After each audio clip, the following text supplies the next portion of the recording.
10 camera settings that you need to know about if you're shooting on a Sony Alpha camera. That's today's video. Since I recently picked up the Sony ZV-E1 and with the Sony A7C Mark II on its way, I started diving back into the settings menu quite a bit, something that I haven't done since I got my A7S III back in 2020.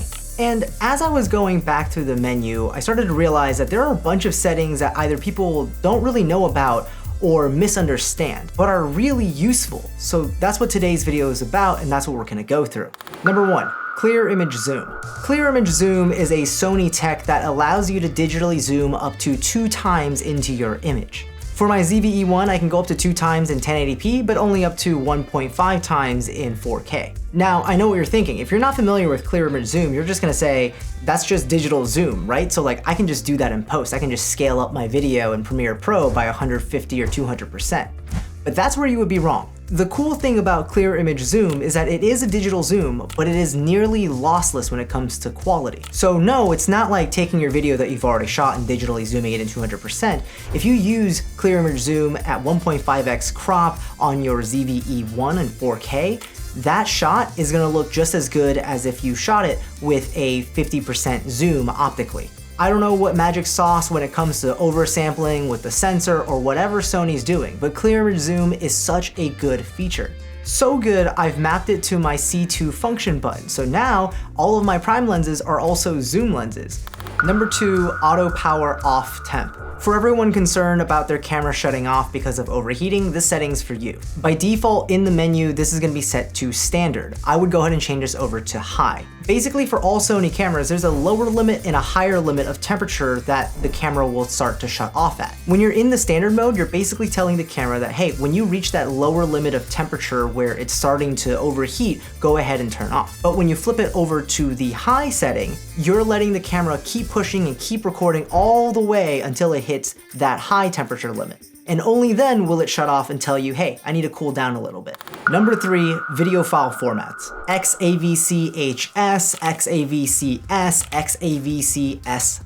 What do these mean? To overly simplify things, XAVC-HS is a brand new high efficiency video encoding format that Sony has put into their newer cameras. What the camera is doing is using H.265 video encoding to compress all of your video files. So what that means is theoretically you're getting the same image quality, but hopefully also getting smaller video file sizes. However, there is one drawback of using H.265 video files, and that's the fact that they're actually really hard to edit despite the file sizes being so small. And that's because the fact that they're so compressed, every time you put them in your timeline, whether that's Premiere Pro or Final Cut Pro, as you scrub through them, your computer has to now decode and uncompress all that data for you to edit. Which then brings me to XAVC-S, which encodes your videos in H.264, a file format that's not as compressed, but is, in my opinion, a perfect balance between image quality, file size, and editability. XAVC-S files aren't gonna have the most data, and we'll get to that next, but it will be very editable and the video looks really, really good. But if you really wanna take full advantage of your camera sensor and get the best looking file possible out of your camera, and storage is no problem, then you're gonna want to shoot in XAVC-SI. This is the file format that's going to give you the maximum amount of data per frame possible that your camera can record. What that means is if you're trying to record videos, whether that's for client projects or YouTube videos, and you really want the full latitude to be able to fully push that color grade and get that video to look exactly how you want it to, this is the file format that I would recommend you shoot in. But just know that this is gonna take up a lot of space.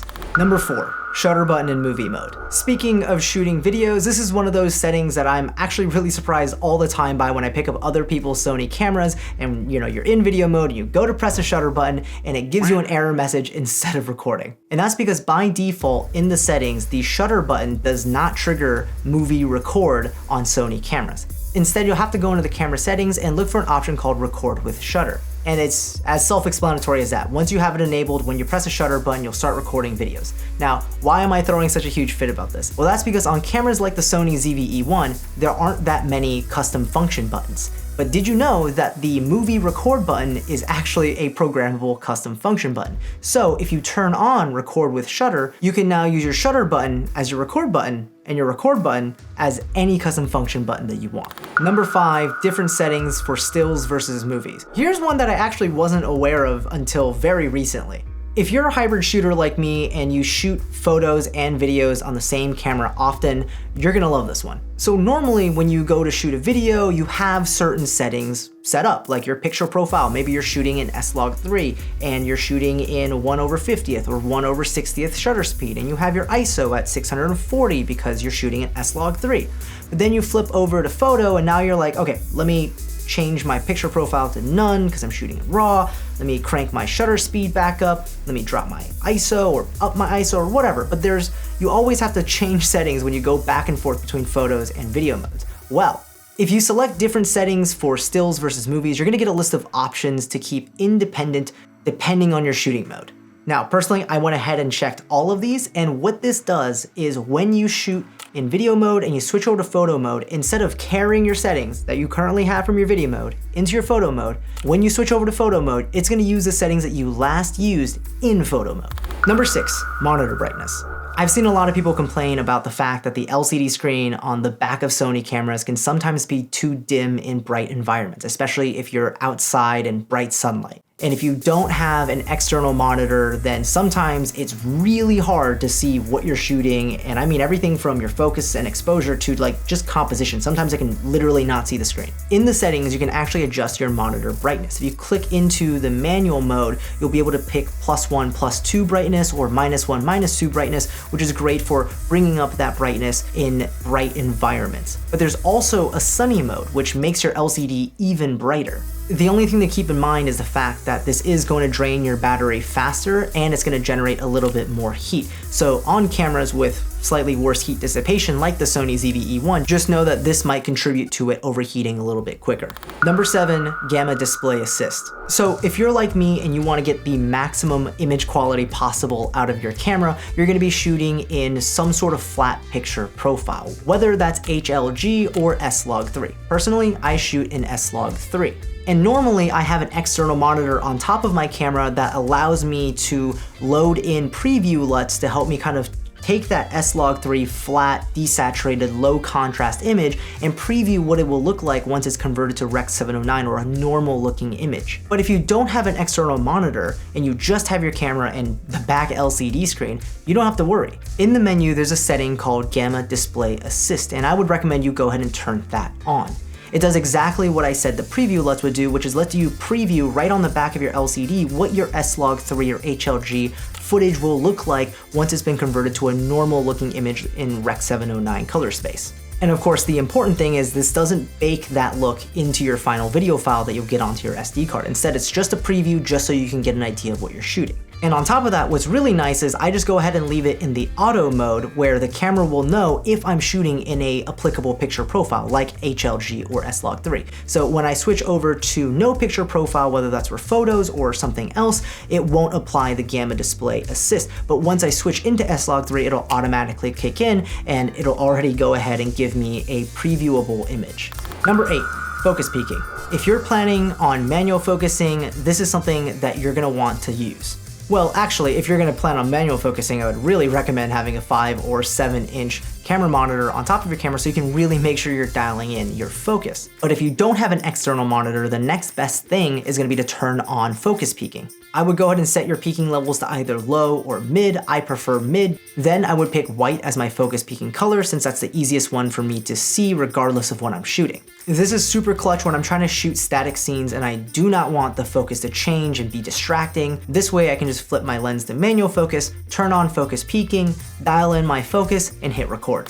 Number 9, focus map. Alternatively, if you are pulling focus on the go and you have a new Sony camera, you should check out the focus map setting. The focus map puts a bunch of color blocks on your screen. Anything that is covered in blue means that that area is out of focus and behind your current plane of focus, while anything red means that it is out of focus in front of your current plane of focus, while anything that doesn't have any color blocks at all means that it is in focus. So the reason why this is really nice is because it intuitively tells you as a focus puller while you're shooting what is farther behind that is out of focus and what is closer to the camera that is out of focus. So if you're shooting a subject that's currently talking and then they hold something up to the camera and you're manually focusing, you'll see this as red and you'll know intuitively, okay, I need to rack the focus closer to the camera to get that into focus.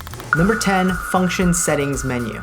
Okay, lastly, this is something that everyone should do when they first get their Sony camera. It's gonna take you about 20 minutes, but it's gonna be worth it because you're gonna use it all the time for the rest of the time you have this camera. So the function settings menu is that little menu that pops up with 12 icons that you can get to by pressing the FN button on the back of your camera. This grid contains 12 slots and it basically acts like 12 digital function buttons. And what you should use it for is to program in 12 of the most commonly used settings that you normally dig into your menu for.